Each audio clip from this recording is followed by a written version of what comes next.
Bonjour à tous et bienvenue à une nouvelle critique de Manga Anime Fan. Aujourd'hui, on parle du tome 14 de The Promised Neverland.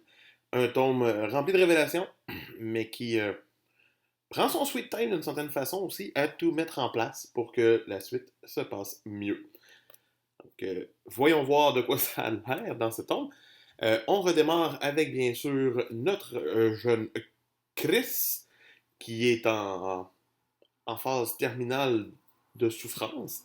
Et donc, on vient de rencontrer Ayato et Jin et on va partir faire un raid sur une ferme pour aller ramasser des médicaments pour sauver Chris. Ben, bonne idée, c'est quand même intéressant. C'est une tentative d'invasion au lieu d'évasion. C'est une bonne affaire. Sauf que l'auteur, au lieu de faire, bon, ben, on va faire plusieurs chapitres, c'est 2 chapitres, quand même expédiés à une vitesse folle, où c'est qu'en très peu de temps, ils se font repérer et qu'ils doivent se sauver, trouvent les médicaments comme ça, et se sauvent. Et quand que Emma devient une proie facile, parce que why not, un nouveau personnage débarque d'une façon totalement stylée, ça j'ai jamais le nié. Zazie, de son nom, un enfant de 5 ans qui mesure probablement 2 mètres, parce qu'il y a eu des... C'est ça, parce que c'est bizarre. Mais après ça, ils vont finir par se rendre au paradis dans le repère de Minerva pour finalement découvrir que Minerva est un personnage que tout le monde connaît très bien. Norman. Norman est en vie. Norman est de retour. Euh, oui, c'est sympathique. Oui, c'est le fun de le revoir. Surtout, c'est le fun de voir ses plans, de voir sa vision du monde, qui n'a pas vraiment changé. Tandis que Emma et les autres de Gracefield ont rencontré des démons qui parlent et qui sont gentils.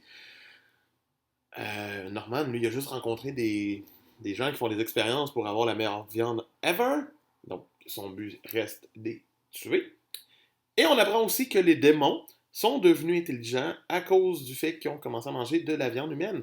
Parce que s'ils mangent du poisson, ils vont commencer à avoir des écailles, des queues de poisson. Mangent un lézard, ils vont s'adapter. Un éléphant, ils vont se transformer en éléphant. C'est comme, ils deviennent ce qu'ils mangent. Donc, c'est pour ça qu'ils mangent des enfants et des humains pour développer leur intelligence et la garder. Parce que s'ils n'en mangent pas pendant longtemps, ils retournent des bugs qui font ah! Et ils veulent pas. Fait que c'est pour ça que Norman veut toutes les exterminer, mais que nous autres, on connaît 2 exceptions que ce serait le fun qu'ils meurent pas. Sinon, c'est super sympathique de revoir la relation entre Emma Ray et Norman se refaire. Euh, la finale avec les nouveaux membres de, de l'escouade de Norman avec ses 2 anciens est un beau petit moment sympathique. Juste du petit fanservice, mais c'est une lecture sympathique que ce tome 14. Ce n'est pas le meilleur tome au monde. Il y a plein de révélations, par exemple. Et pour moi, il mérite une note de 16 sur 20. Eh oui! Ce qui est quand même pas si pire, on se le dira, là. C'est un très bon tome. C'est de Manga Fan qui vous dit pour plus de critiques de contenu et tout, likez, abonnez-vous et on se retrouve demain. Bye!